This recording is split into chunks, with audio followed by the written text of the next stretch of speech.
Now, get ready to talk hockey. Streaming from the Oilers Live Studio. Subscribe or follow today.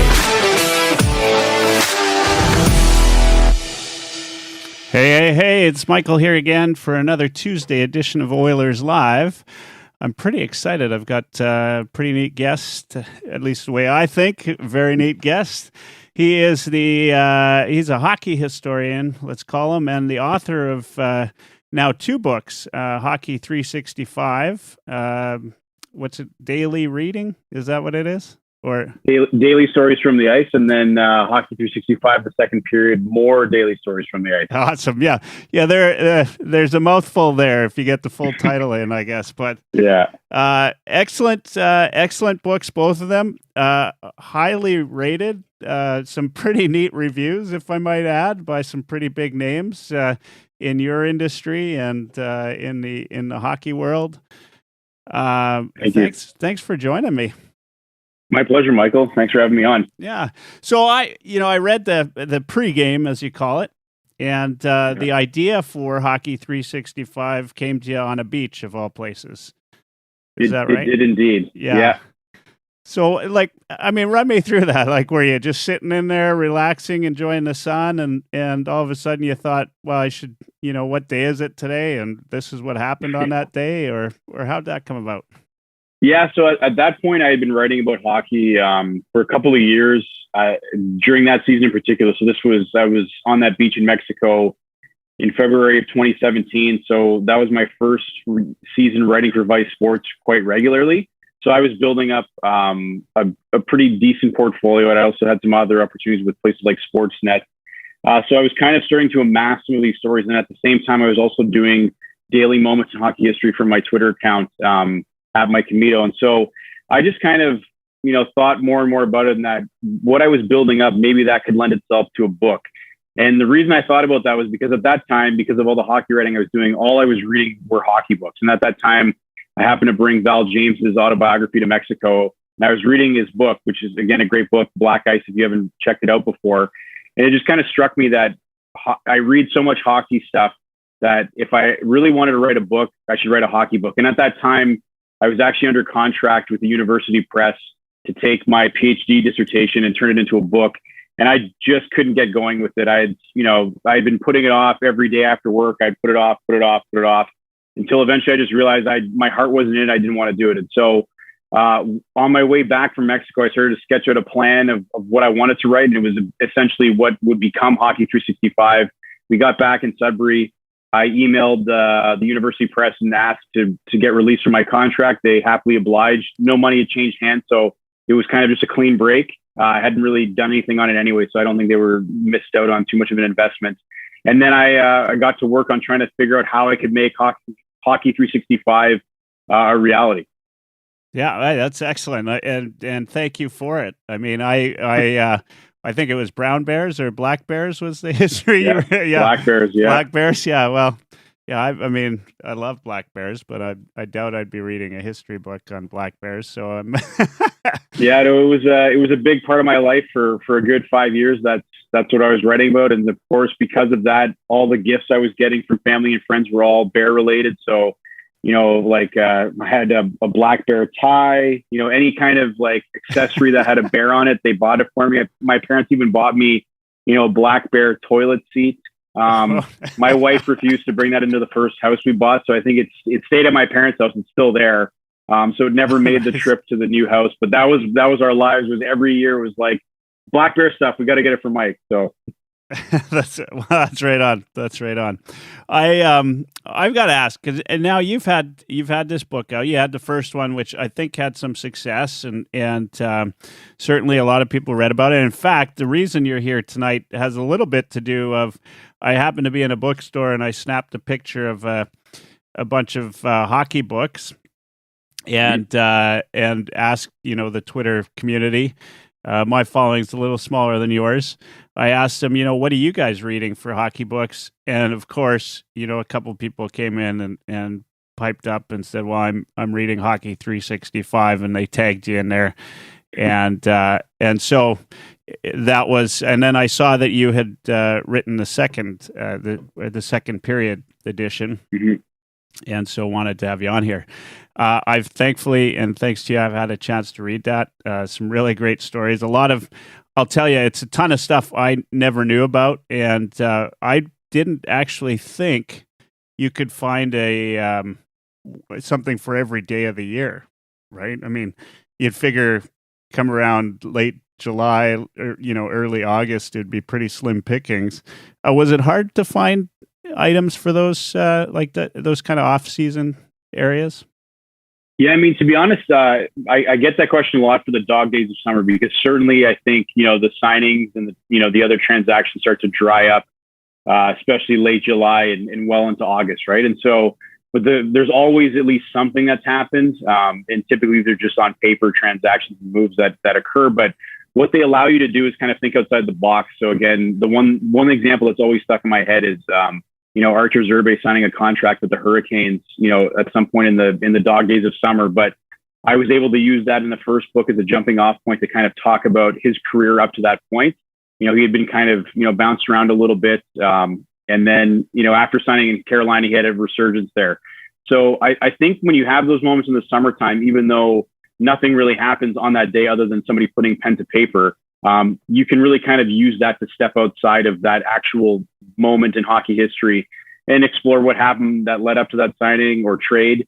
And then obviously to talk about what happened. I think that's the nice thing about history, is we have the gift of hindsight, that we can look back and, evaluate that signing or that trade and say it worked out quite well for the player of the team, or, in some cases it didn't. And you can kind of talk about that rather than just focusing on what happened that day, because by and large, those signings, there's nothing really notable about what happened, unless, of course, there was a press conference.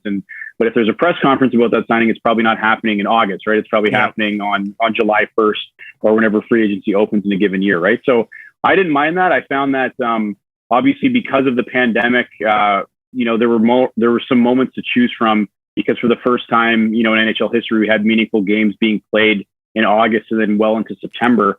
I tried not to load up on those, because I think we've all had enough of the pandemic. And I think, that was only a year ago. So as much as I think that'll give me some more ammunition in future volumes, if we do the third period and overtime, we can kind of look back on, even the 2021 playoffs, where games are played, further into July than ever before. I think there's enough now that you can look back and really kind of fill up those days.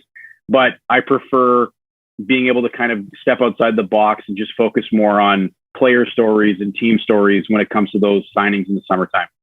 Yeah. No, that makes a lot of sense. There's a couple of things come to mind when you're doing something like this and all of the research.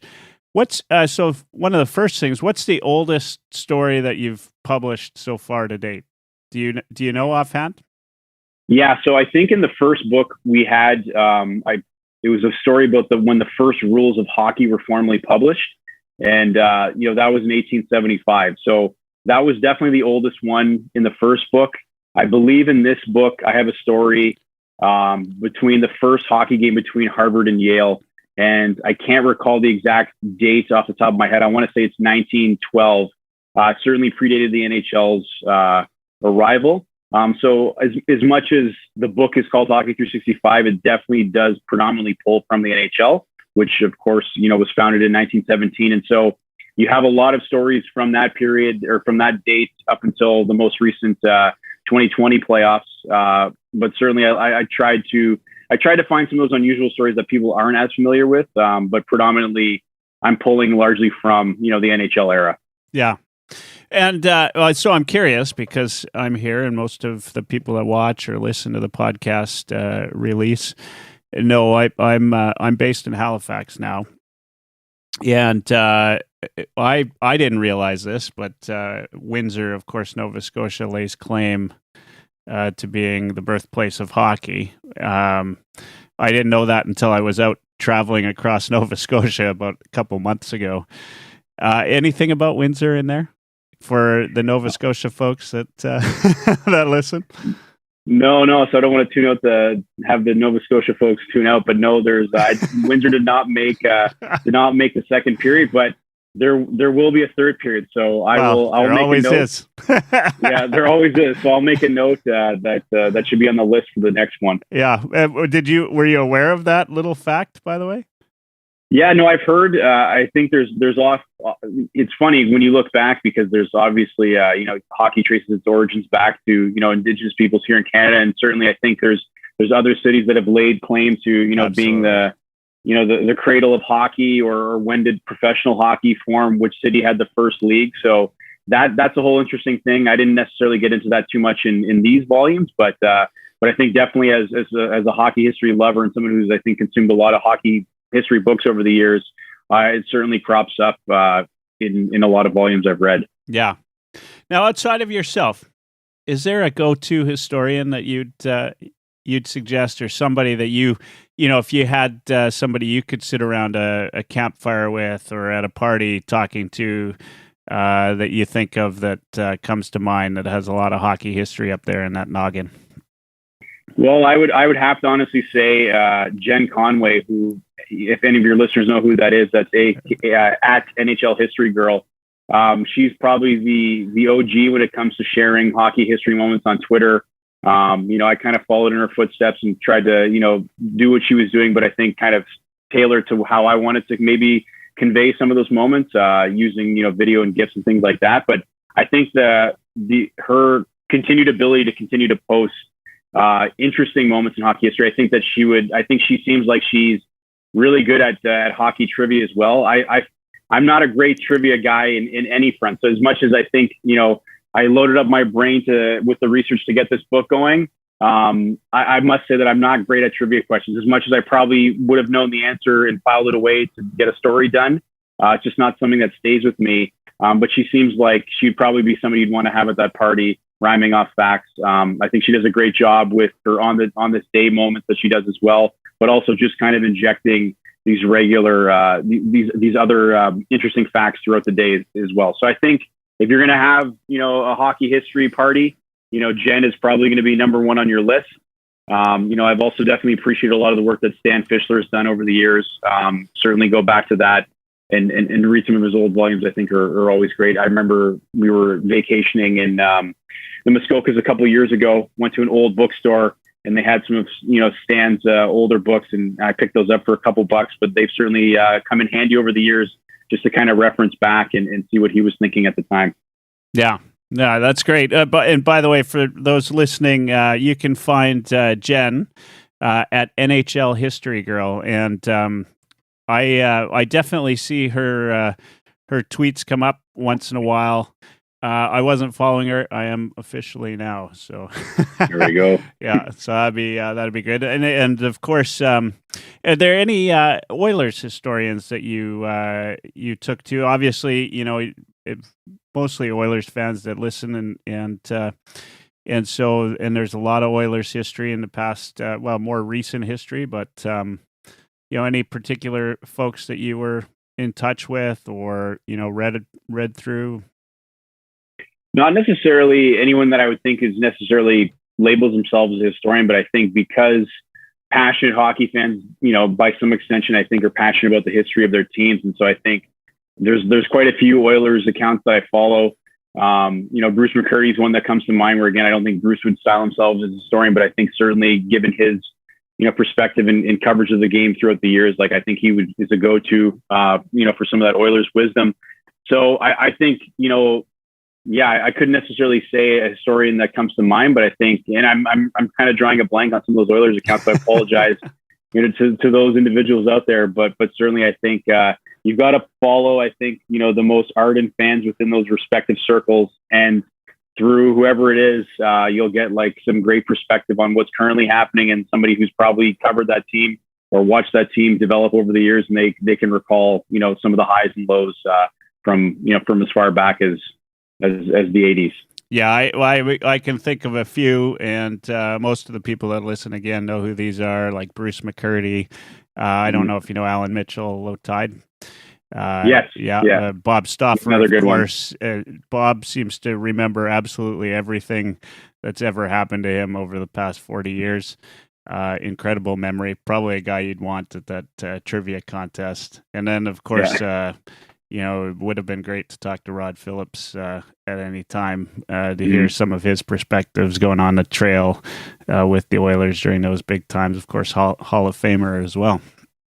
Yeah, so I found it interesting, and I actually respect why you did it, but you didn't put an index in there, and you call that out. It's just so that folks like myself that are big fans of one team or the other don't just go in and read specific stories tailored to that team.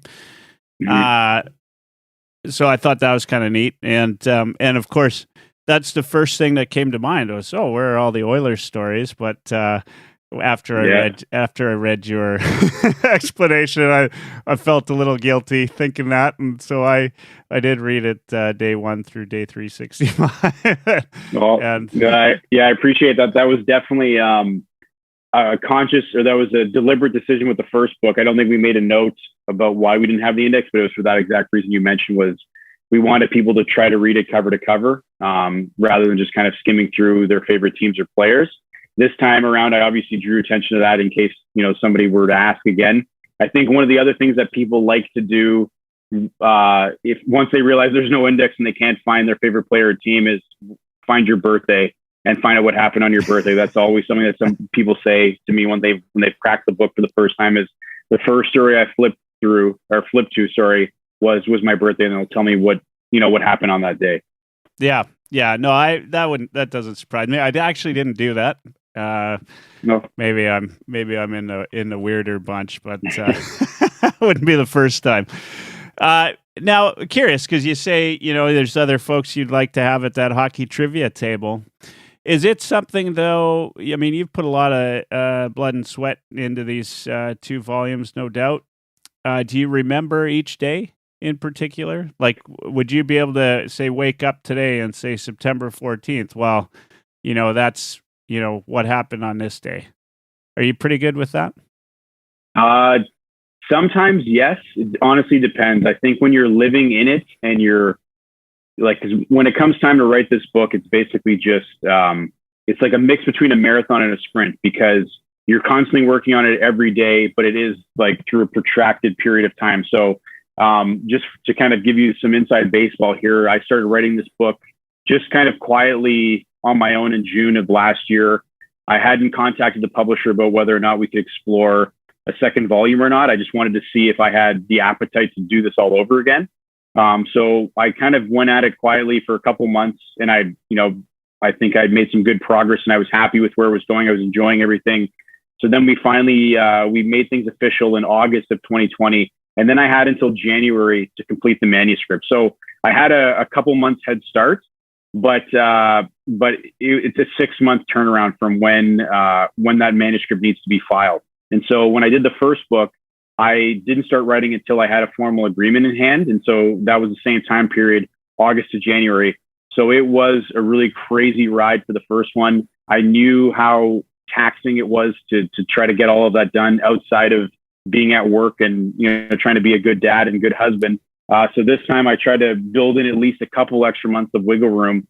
And I think in the moment, because every day you're focused on what am I going to write about today? How am I going to take this moment in history and distill it down to 350 words? You start to know where all these pieces kind of fit together. And so I think in that moment, your brain is trained to think about it in that way. And I think if you would ask me that question, even 6 months ago when I was still in the thick of editing it, I could probably give you some, if you were to rhyme off random dates, I could probably tell you what they were.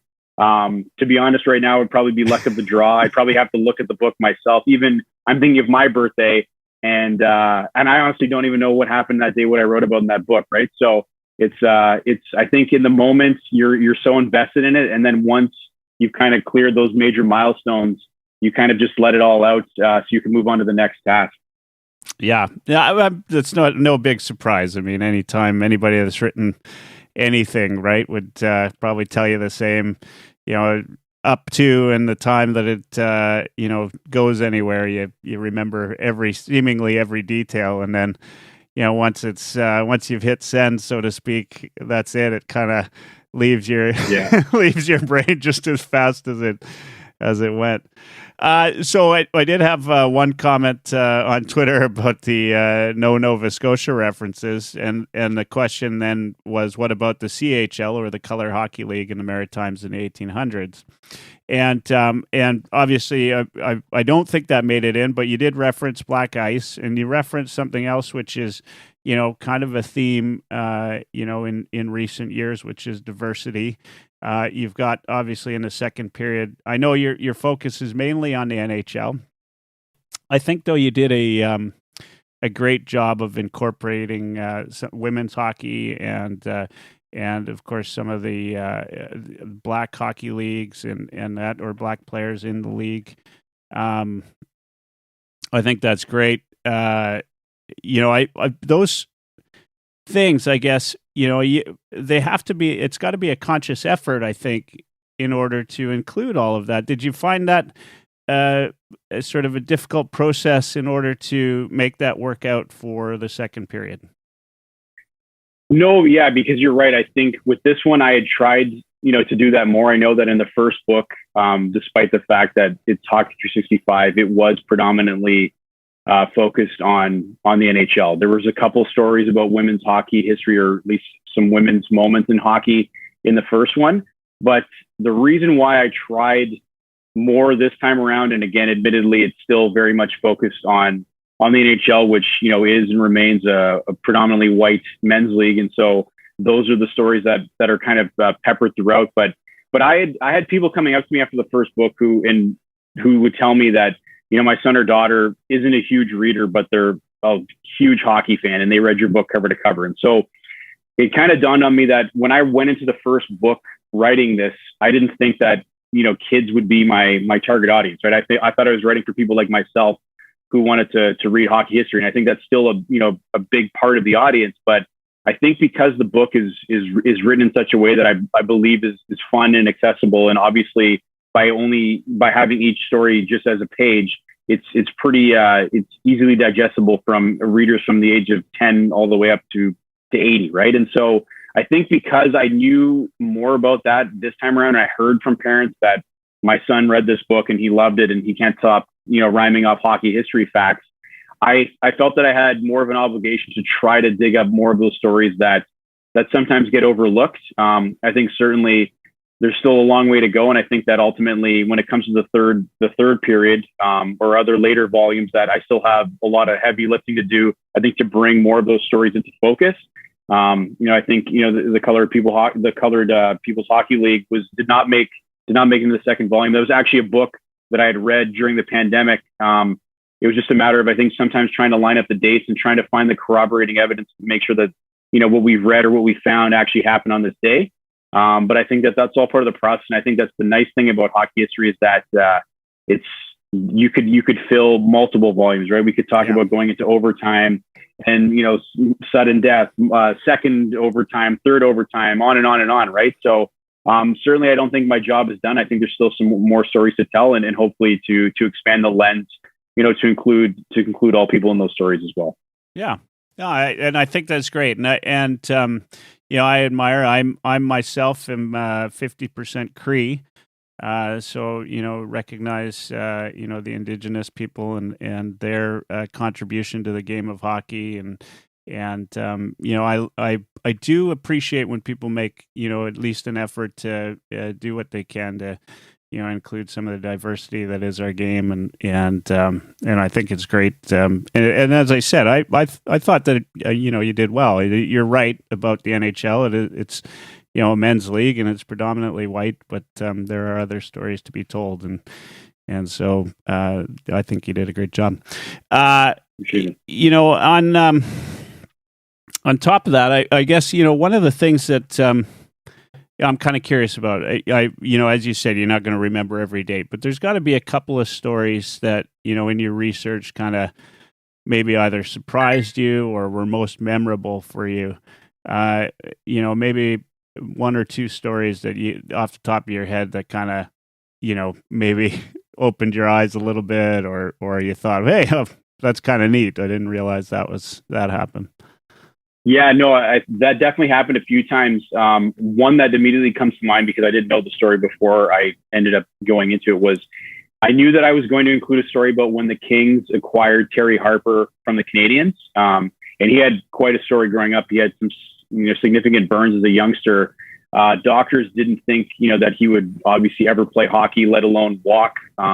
But they had agreed that in order to try to rehabilitate his legs, to have him play hockey, despite the fact that they thought he wouldn't be able to, he obviously was able to overcome his injuries and, went on to have a, storied hockey career. But so I thought I was just going to write a story about Harper, going to LA. He became a captain there. He was obviously a big part of, those early Kings teams. But what I discovered as I was doing the research on Harper was that he was part of that trade that brought Marcel Dion to the Kings. But what I didn't know is that he initially he refused to report to Detroit at first. And he actually ended up starting litigation against the Kings in the NHL because he had just recently signed a contract with the Kings to stay in LA.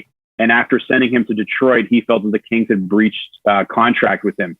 And so he was at the time, property of the Detroit Red Wings, but also suing the league and suing the Kings. And so he finally eventually agreed to drop both lawsuits when the Red Wings agreed to renegotiate his contract in Detroit. And so he did end up playing that season with the Red Wings, but he was obviously a little bit delayed because of his legal battles. But that was one where, again, I just wanted to tell a story about Terry Harper because to me, I thought it was significant enough, overcoming his childhood injuries to the accomplishments he had in Montreal and ultimately what he did with those early Kings teams coming in as an expansion team. But then you kind of find this other angle that you didn't even know about, right? And so I had to include that. So that's always fun is when you have an idea about what the story could be about, and then you uncover this, have to pull on this further and find out where that went and what the result was. And again, as much as you only have 350 words, I was able to try to pack all of that in there. Certainly, I don't think you get the full nuance of the legal proceedings in that span, but enough to have people kind of say, "Hey, I might not have known that either," and that's kind of what the book's all about.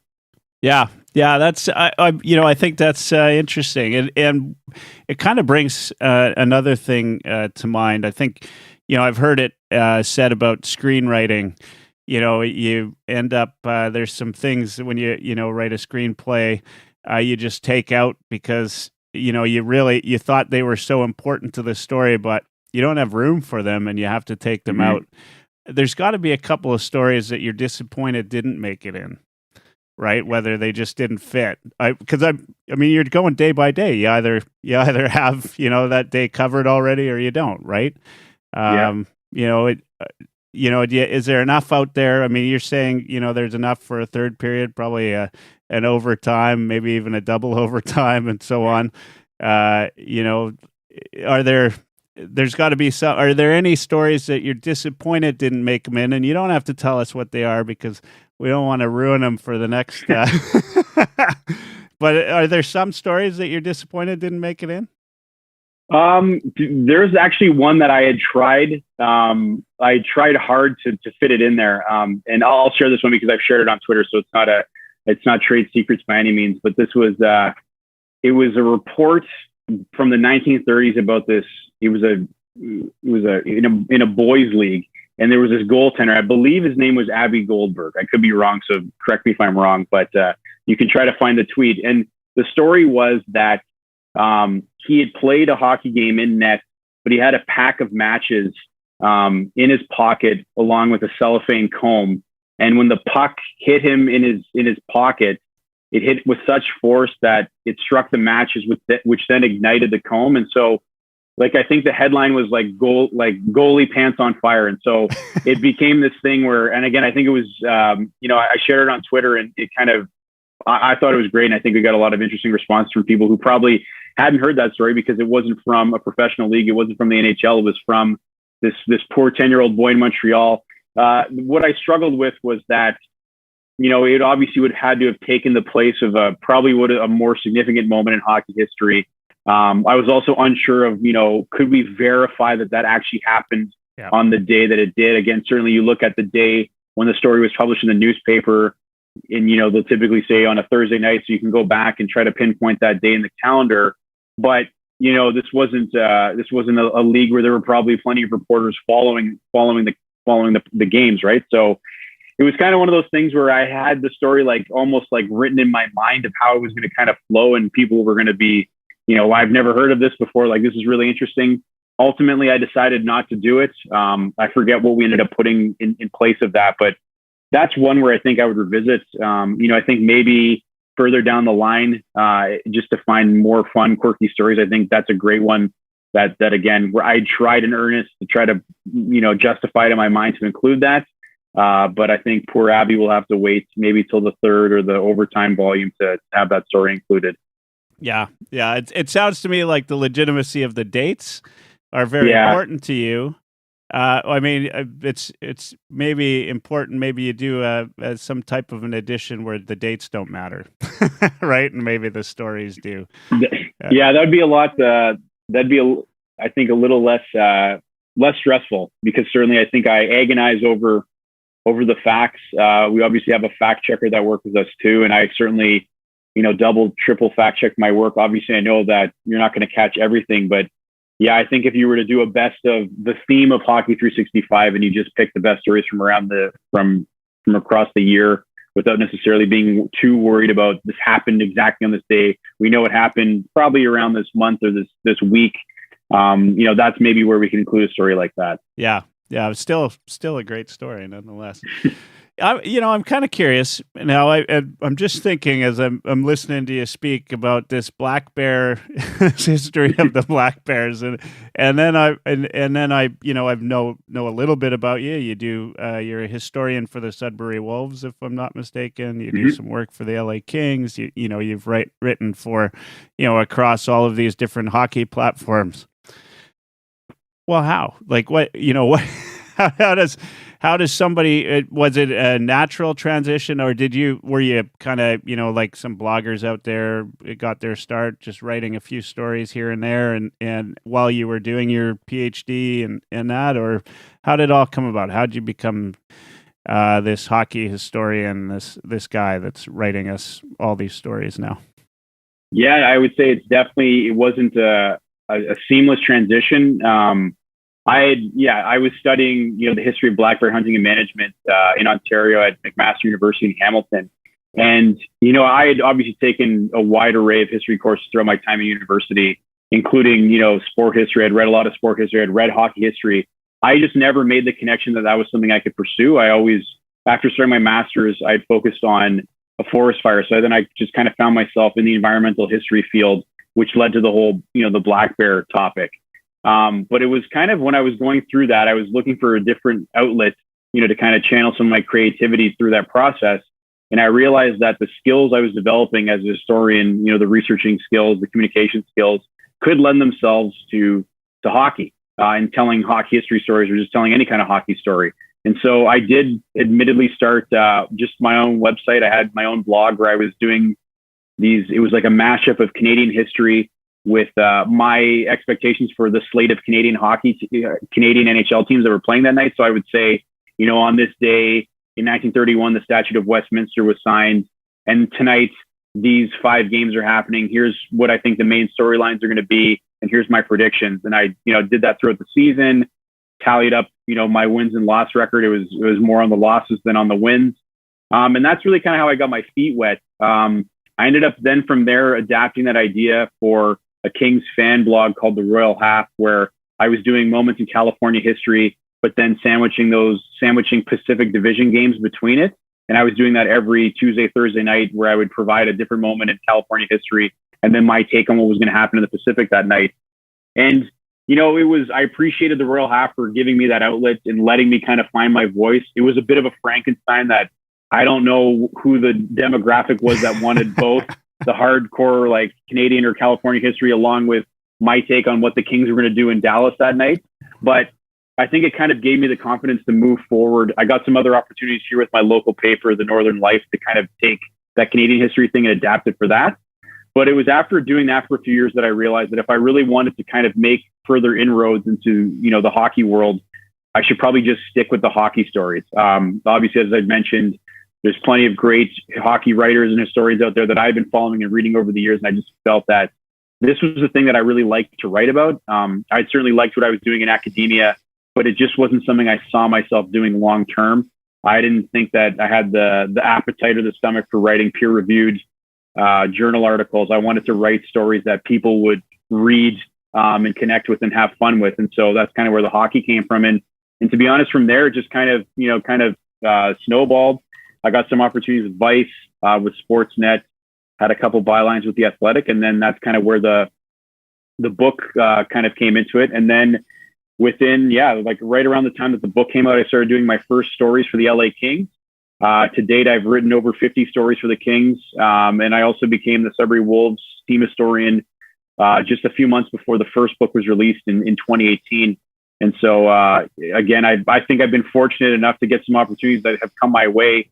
But I think certainly it was not a clear path. I definitely did not go into my PhD thinking that I would end up coming out of this with two books about hockey history. I think that if I were to think about what I thought my journey would be at the time when I started my PhD in 2010, I would have thought I would have a book in front of me about history of black bear hunting, and that's what we'd be talking about, right? But life is a journey, and it's fun if you just kind of enjoy the ride. Yeah. No kidding. I 100% agree. So let's maybe switch gears a bit, because I'm interested in this. I know we're talking about the book tonight, but the Sudbury Wolves.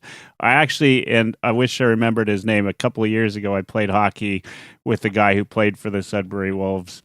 I was living out in Calgary, and he played just shinny hockey, and he'd come and he'd have his old Wolves jersey on or something, maybe a practice jersey or something. I knew he played for them.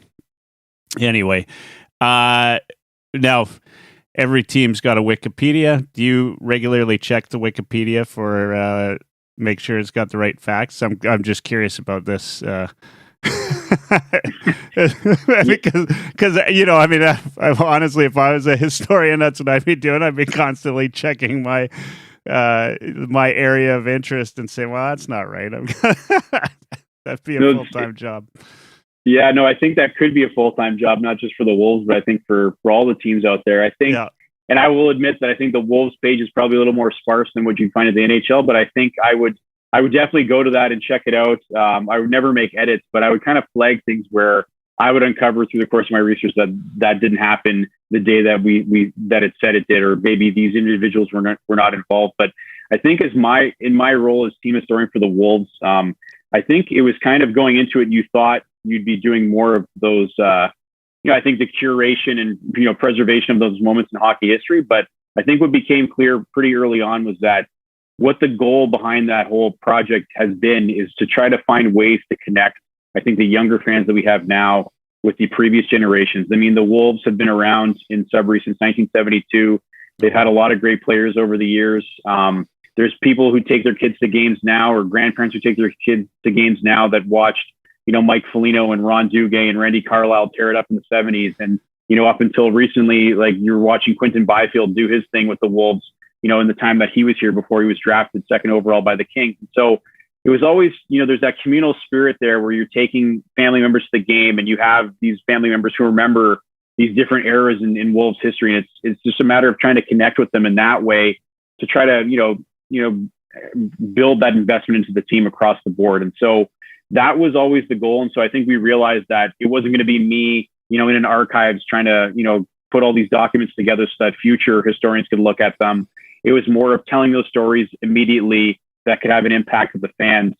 But I think the other thing that I didn't necessarily see my role as when I first started, that I came to appreciate and I think kind of take pride in, was that at the junior hockey level, you have players that come and go quite regularly. Not all of them stick around for 4 years. Some of them are there for a season, some are there for 2, and then they're gone. And, you have the Quinton Byfields who hopefully go on to have a great NHL career, but you have other guys who are just as valuable to those local clubs that don't go on to play professional hockey. Maybe they go overseas for a few years and they play hockey there, but they come back and they get careers in various fields, from becoming firefighters to doctors or accountants for that matter. And so I thought it was a great way to connect with the alumni family, because it's such a huge group, because you have these players who may only spend a couple of years with you and they go on and do whatever it is they do. And sometimes you lose track of them, right? So I think it was kind of a cool opportunity for the team to keep tabs on some of those players and kind of celebrate them by having these stories done about them. So I think that was something I didn't really fully realize going into it. But I think now, as I think about what it would be like to be a team historian, I think a big part of your job is connecting with the alumni and making sure that they're properly, celebrated and accounted for in the team's history. Yeah, I think that's great. I have a couple of relatives, uncles that played in the WHL, and I think like they didn't go on, of course, to play in the NHL, but I love the fact that they are celebrated with the teams that they played for, just for having been alumni. I think that's it's really neat that there's an active part of the team that's doing that. And one thing that came to mind, though, you mentioned Ron Duguay. I didn't realize he played for the Sudbury Wolves. Is there like a Zapruder film or something of him with his hair flowing, skating? Because I can only imagine what those locks looked like in the 70s. I mean, he was, of course, he played in LA. Have you had a chance to meet him? We've interacted a little bit on Twitter. I'd hoped to do a story about him with the Wolves. It just never kind of worked out timing wise. But yeah, I think that, I think back to him, I picture him more with the Rangers, obviously, in his flowing hair. Unfortunately, there's not a lot of great photographs that the team has been able to preserve over the years, right? So I would imagine that maybe there's some fans who had photographs, or maybe some of the, from the newspaper coverage. But yeah, to see it, I think in film though, is really give you the full appreciation of what he had, right? So, right? Yeah. I mean, what I remember of Ron Duguay, kind of off topic, but I feel like he was smiling at the fans as he was skating by all the time too. I mean, he's quite the character, and he's still quite the character. I see he's doing some broadcasting now, of course, and he does those cameos that are becoming quite popular, and he's quite hilarious. When you do get to talk to him, you'll have to let me know. Yeah, I think he's a character, and a good personality in the league. And probably, I'm like, is there somebody when you think about the Sudbury Wolves, like a character or a personality that comes to mind that was maybe the life of the Wolves over a period of time? I know kids, they don't get to play too long at the junior level, right? So maybe it's hard to but. When you think about the Blades, of course, you think Wendell Clark or somebody like that. Like is somebody that sort of when everybody thinks of the Sudbury Wolves, and sorry, I don't know a ton about them, but is there somebody that comes to mind for you? Yeah, I mean, I think there's actually quite a few guys, especially in town, right? Because again, with these clubs, it's usually a local following. It's not necessarily expected that you'd have a household name in a different city, unless, of course, they did something notorious. And they were probably remembered for all the wrong reasons by the opposing team. But I mean, I think of guys, who didn't necessarily go on to have NHL careers. I think of Norm Milley, who had, he's now coaching in the OHL, but he was quite the player in Sudbury. I think he was the last player to have back-to-back, 50-goal seasons, if I'm not mistaken. And he was just a fan favorite. He worked hard. He had that type of game, but he was also very gifted offensively. So somebody like that is somebody who, I wasn't in Sudbury at the time when Norm was going through his heyday, but you talk to fans of the Wolves who have been living in Sudbury their lives, and it's easy to say the Folignos or Carlisle or Duguay, but you hear the name Norm Milley quite a bit because of what he did. Jamie Rivers is another one that comes up, and certainly I think he's still part of the game now with what he's doing in St. Louis. But I think he was a fan favorite here in Sudbury. I've had the chance to talk to him over the years about his role at the Wolves, and he was fortunate to be a part of the club in the in the early to mid 90s when they had some strong playoff runs. So I think for somebody like him, you remember him because he had such a long career at the Wolves as well, and he obviously logged a lot of miles for the team. But it's guys like that, and obviously Rivers went on to have an NHL career, so I just kind of contradicted what I said. But I think of another guy like Bobby Chaumont who had played quite a lot of games for the Wolves, was an integral part of some of those runs. He didn't go on to play in the NHL, but I think locally here, he's a guy who I think is the life of the party as well. I had the chance to meet him a few times. So yeah, I think that's the the nice thing about the allegiances we have to our local junior clubs is you get to know those players because they are a part of the community. Obviously if they're there for longer, they really kind of embed themselves in the fabric of that town, and you get to know them and support them and kind of follow their progress. But I think that's always the kind of the thing is if you talk to somebody locally, they might say Quinton Byfield, but they remember those other players who made it, who had a different kind of impact, not just because they were the superstars and were drafted, second overall, but because of the other things that they did for the community and some of the other things they did as part of their time with the team. Yeah. And for those listening, there are some ex and big name Oilers that played for the Wolves. Ethan Moreau, Mike Pekka, of course, who was part of the 2006 team that went to the finals. One other one I would say just for the Oilers is Zach Stortini. Huggy Bear. Is a Wolves alumnus, and he's now coaching with the Wolves as well. Oh, is he? He'd play. Oh, right on. Yeah. He's one of the assistants or one of the associates. And it's funny in terms of guys that you remember. I always think back. I went to high school with Zach briefly. He came to Lockerbie where I went to high school for a year or so. And I'd always see him in the gym in the summer. And I always found it was hilarious because he was such a down to earth, genuine guy that he would always want to ask me, quite earnestly, like, what was I up to? What was going on in my life when we knew that he was playing in the NHL that year. So certainly anything that I could have said, in my opinion, would have paled to what he did. But he genuinely wanted to know what you were doing. I was taking history of Laurentian, and to him, that was the coolest thing. Yeah. Despite the fact that he could have probably shared some stories with me that, would have made my head spin. So that's what I always appreciate about a guy like Storts was just how down to earth and genuine and sincere he is with everybody. Yeah, no, you know what, that comes off. I have had the chance to play at a couple of pro-ams with Ethan Moreau and enjoyed playing with him. Quite the character. In fact, played on his line both times I played, and I mean he's a fun guy too. Of course, he's still in the area. I think Niagara Falls right now. So kind of neat. That's really cool. Wolves have a good team this year, do you know? Just curious because I like to follow Junior as well. Yeah, I think they've got it's always comes down to it seems over the years, goaltending with the team, right? I can't speak to where I think the goaltending is going to be at this year, but I think if they recently won, the first overall selection, so they've got Quentin Musty, who's an American player coming in, who again, if he lives up to his billing, should be a difference maker this year. But what I think, is something to keep an eye on as well is that Chase Stillman, who was recently drafted 29th overall by the Devils, is probably likely to come back to Sudbury this year. And I think he's got something to prove by being a first round pick. I think a lot of the prognosticators out there didn't have him going in the first round. I think they probably had him going in the second round, maybe later towards the end of the second round. So I think he's aware of that. And he knows that he wants to come back to Sudbury and be a leader and to be that veteran of that team because, before COVID, he was obviously a rookie. So he's, I think, looking to take his game to the next level. He had a really good, tournament at the U18 World Championship before the draft, which I think helped his stock rise up because he had proven that he could be, he could play on both sides of the puck. He had, pretty dogged, fierce player who, wasn't afraid to go into the corners. And so he has, I think, all of these attributes to his game that could make for, a really great all-around player. But it's just a matter of, I think, him taking it to the next level and proving that the Devils were right in taking them where they did. So I think if he comes back, plus, some of the other veterans are coming back and some of the new players who we haven't had the chance to really see, over the last year and a half because of, hockey at those levels really being shut down.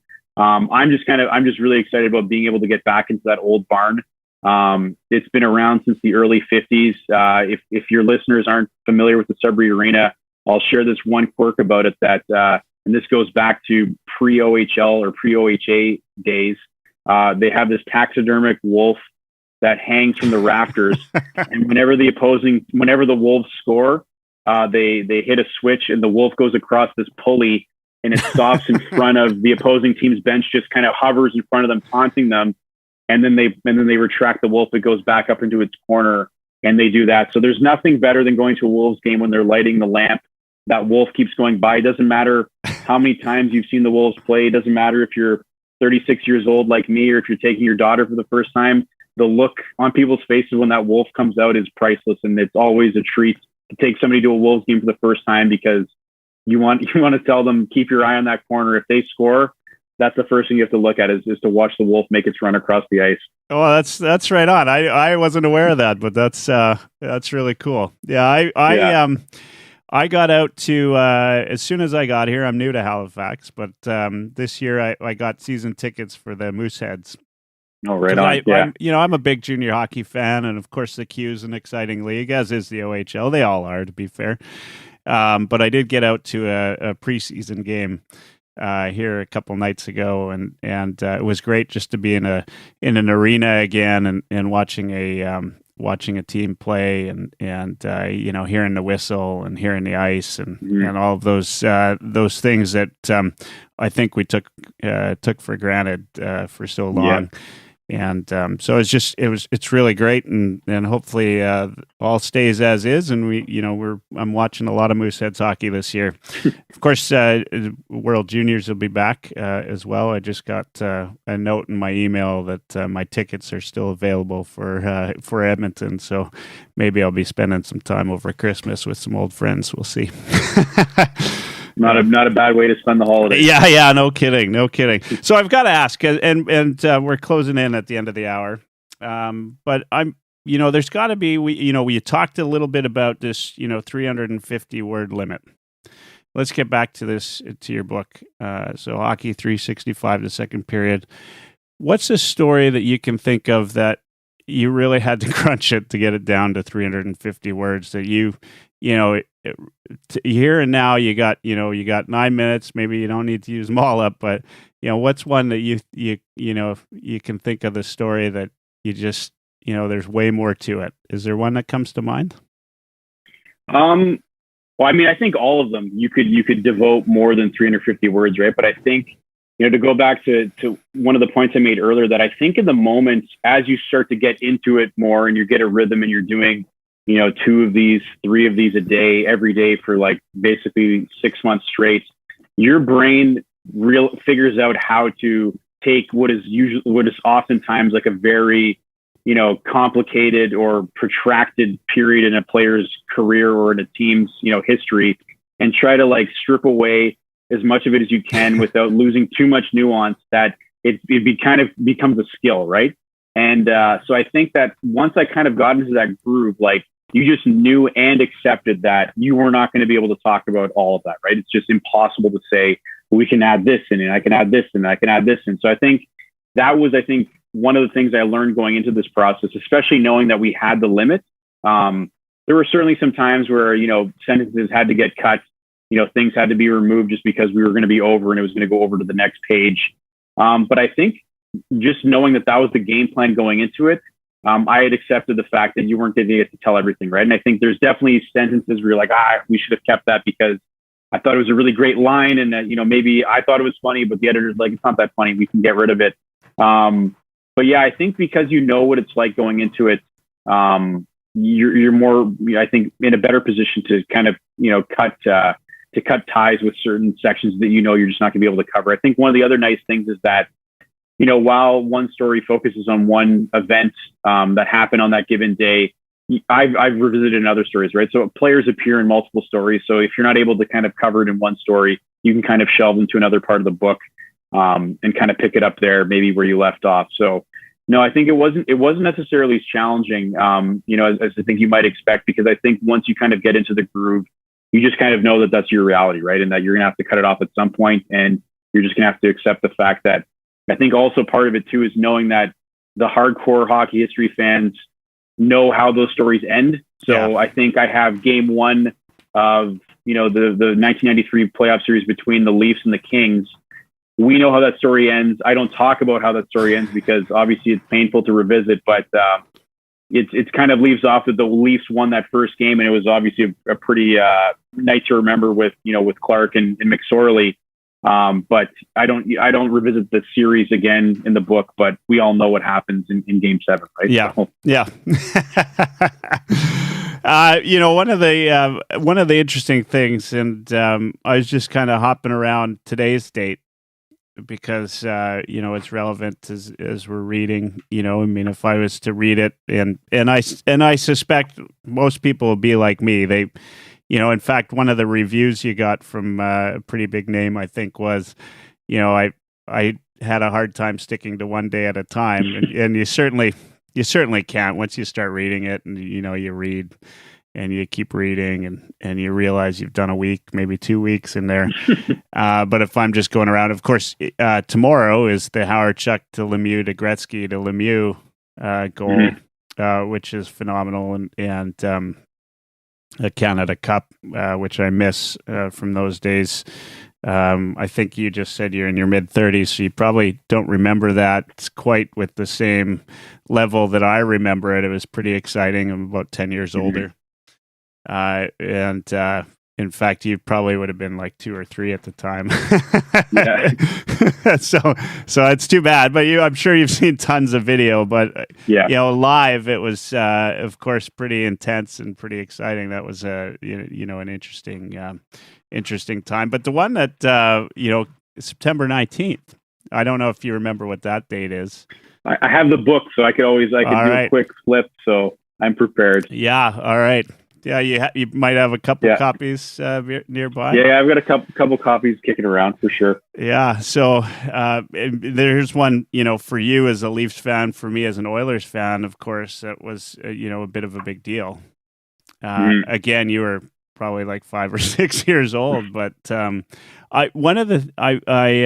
got some friends over at Let's Go Blues Radio, and you actually have another story, I believe, about St. Louis acquiring Grant Fuhr. So Grant Fuhr has obviously shown up, a couple times, and as I'm sure a lot of for Oilers fans, in fact, there's a ton of Oilers history in here from those years. Do you remember much about this particular the Maple Leafs and Fuhr? Do you remember much about that? I know I'm putting you on the spot. I know it's I remember writing that one, and again, it was another one where again you knew about like his hiatus from the Oilers because of his substance abuse issues, right? So this was kind of his first return to the league. I just liked how he happened to be playing preseason game against the Leafs, and it was like the Leafs wanted to acquire Fuhr. They probably wanted to acquire him for quite some time to get a caliber goalie like Fuhr in the net. And so I think that's another one where we know that the transaction happens on paper on September 19th, but certainly I think that's an example where you can kind of go back, talk about his time with the Oilers, what kind of led up to his departure, and then ultimately what happened with his time in the Leafs and how he was flipped to Buffalo, which ultimately brought Dave Anderchuk back to the Leafs, which was obviously also a pretty instrumental move for Toronto fans, for the Leafs, and Toronto fans remember that.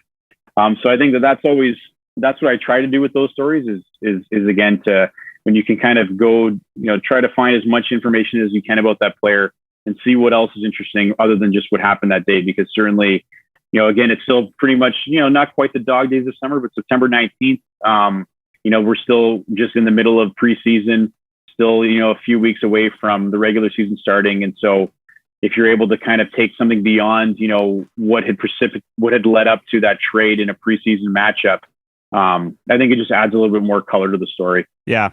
I think, and you would know better than anybody, but I think history is a lot like a true crime story, right? Or, a detective, and that big wall where they've got all the little pieces and web together, everything. That's one of the things that sort of struck me. Of course, I remember all of the Oilers stuff that came up, but one of the ones that came up was the Oilers offer sheet to Vanek. Yeah. Now, what's interesting about that is if you had, for instance, if that had gone the other way and Buffalo had said, go ahead. Well, that's Taylor Hall, that's Ryan Nugent-Hopkins, that's Jordan Eberle, and I know Taylor Hall appeared in there. I don't know about Eberle and Nugent-Hopkins just off the top of my head, but Taylor Hall definitely. The trade for Larson appeared in your book. I mean, this is, it just struck me as I'm reading this, this sort of web and these dominoes that fall. Does that? I'm sure that must come into mind at all. Like, this. I mean, you just mentioned it. That's what precipitates the Anderchuk, right? Going back to Toronto and and it's funny you mention that, because when I initially had wrote that story about the Vanek offer sheet, part of, I think I'd actually had a draft where it was like the hindsight, right? What if the Sabres didn't match and they took those 4 first-round picks, what would Buffalo look like? What would Edmonton look like? That was an example actually where I didn't have enough time to probably get into that properly to see, to set this up, that obviously we know what those picks ended up being for Edmonton. But what would it be? Certainly, obviously, you can't exactly say that they would exactly line up the way that they would, because certainly the standings come into account and where those teams would have finished. But it would have been those hypothetical exercises of what could have happened, right? And I think I think you could do a book just on that, about like all these what ifs in hockey history of trades that didn't come to fruition, or offer sheets that weren't matched or were matched, and what was the result of that. So I think that would probably lend itself to a book where you're not constrained by the days of the week. I think you could definitely go into more detail about like what would have it been like for Buffalo if that happened, right? And what would have meant for Edmonton. So yeah, no, I had that in there, and then I cut it because it was getting kind of unruly. So I just said, like, we don't have enough time. Let's just focus on Vanek.